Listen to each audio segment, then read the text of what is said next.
Right, just about to go and weigh the camper van or the motorhome to see if I'm overweight. Let's get into that. Catch you inside. RevelatorAlf. Hello, welcome to RevelatorAlf. I hope you're all well in these testing times. So the motorcycle motorhome is gathering pace here. Basically got the motorhome. I'm going to take it down to the weighbridge now, public weighbridge here near where I live, and I'm going to completely weigh the total vehicle as it is, and myself and my partner, and as it's loaded.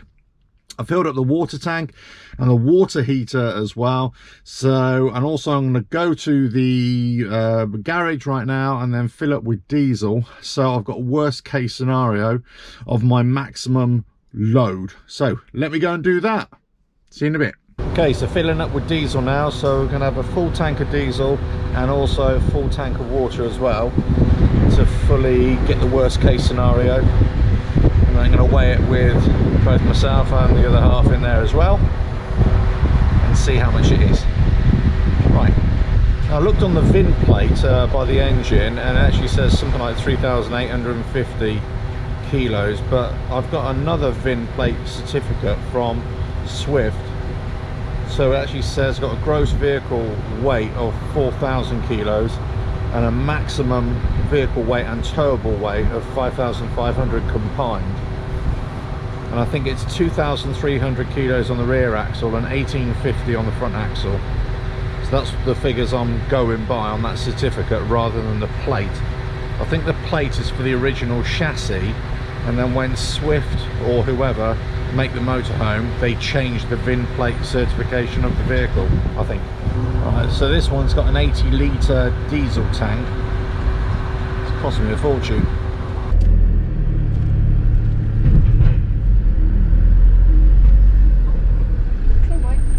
No, it's just a domestic. Wait, yeah, just a public one. You're not done for the non-rapid, yeah? No. Can you measure my three weights? The total weight, just the weight on the rear axle and the weight on the front axle. I don't know if it's possible, buddy. Well, if I just drive one axle off, can you just do the rear axle? I don't think so it's possible. No? That's your weight you have here in the string. That's the total weight? Yeah, that's the... Okay, fine. That's what I can do. Okay, that's fine. No problem. 48? 48, yeah. Okay, I'm gonna have to phone the council because that's not the figure I was given. Where do I pay? Okay, just got back from the weighbridge and a bit of a palaver, I gotta say. The guys at weighbridge didn't seem to know what they were doing. They were treating me as a commercial vehicle. So I've had to phone up the council now, waiting for them to call me back, because I've been totally overcharged, and they didn't even want to do a front axle and a rear axle separate weight. They only gave me the total weight, which is fine. I can still work off that perfectly well. Okay, so the gross weight of this vehicle now, as it is 3,600 kilos. So the maximum that this vehicle can be is 4,000 kilos. So basically I've got 400 kilos of payload to play with. Now that is with full diesel, full tank of diesel, and all my water filled up completely to the brim, and also with two of us sat in the front as well.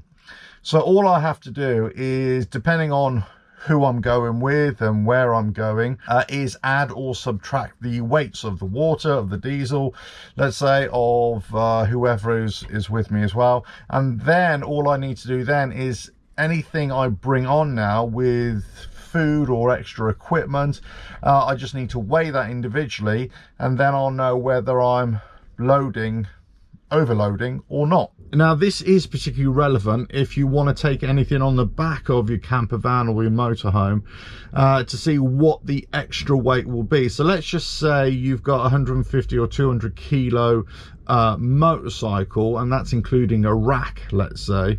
Well, then you're going to get very close to your maximum permissible load. Now again, it really depends where you are in the world. So let's say in America, the American vehicles are allowed to take a lot more weight on the back of their vehicle. However, here in the UK and maybe around Europe as well, we're a lot more restricted as well. So as I said in the previous video, I've got a maximum download weight of 65 kilos, I think it is, on there. So my maximum weight that I'm allowed for the total vehicle here, and also the towing weight, what I can tow, is 5,500 kilos.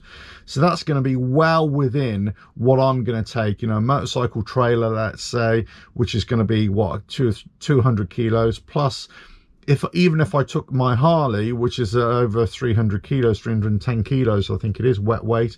So that's, let's say, 500 kilos, 600 kilos. That's well within the 5,500 kilos that I'll be allowed. So I've got no problem in that respect. It's just the loading inside here. When you start adding extra food, extra clothes, and more people, I don't think I'll get so close to it, but it won't be far off. So that's something to bear in mind, especially if you're going to build one yourself, one of these camper vans, or you're going to get one with, you know, let's say your whole family, you want to go away for a week, 2 weeks. You really want to get a baseline weighting of your motorhome camper van, and then you'll know how much you can actually put in there. And then basically all you do, you get a set of scales, or one of those luggage scales which you hang off your bag or something like that, and that'll tell you exactly how much you're going to do, or how much you're going to put into your camper van as well, or your motorhome. And that's exactly what I'm going to do as well. So I'll know if I'm going to put a motorcycle on the back, I'll know exactly how much that is going to weigh, I'll know how much the trailer will be. I am still looking at motorcycle racks. I am waiting for a couple of companies to come back to me to see actually if it can be fitted to this vehicle, and what the weight penalty will be, or the weight restriction will be as well. But I'm still thinking that the trailer will be the best option for me. But then it's the extra equipment, let's say tools and that kind of thing. If I'm going away somewhere, I'll need something to be able to work on the bike, and that's all going to have to be fitted in here, unless I have a security box on the trailer itself and I can stick the tools in there. So there's still lots of options. So if anybody's thinking about getting a motorcycle with a camper van or motorhome, there are different options depending where you are in the world, what you'll be allowed to do as well. But I think here in the UK, I still think if you're going to take any sizable motorcycle, anything more than a scooter, anything more than 100 kilos, 120, 130 kilos, you're really going to need a trailer. A motorcycle rack isn't going to be sufficient, I wouldn't say anyway. But anyway, I hope you found that useful. If you're thinking about doing this, get yourself a camper van or a motorhome with the intention of taking a motorcycle with you in the future, let's say, and also you want to do it for the family or friends or whatever, you really got to pay attention to the weight. And I wasn't really that aware of the restrictions that there could be. And I was a bit surprised, although now it makes sense, that the VIN plate on the vehicle, or the loading plate on the vehicle, on the actual chassis by the engine, is different to the certified weight from the motorhome manufacturers as well. So that's something. I think a lot of vehicles or a lot of videos you'll say, okay, you've got to look at that plate on the chassis. Actually, that is correct for the original chassis, but for the total motorhome build, you got to look for a separate certificate. So I think that's right. So if you're in the know about this, if you know motorhomes as well, let us know if you look at the plate chassis, or whether that needed to be changed, I don't know, or you've got a separate certificate, which I've got as well. Anyway, don't forget to subscribe, hit that bell, like and share, check out the website at RevelatorAlf.com, and lots more videos coming very soon, which are specifically about bikes or about stuff revolving around bikes. Catch you again.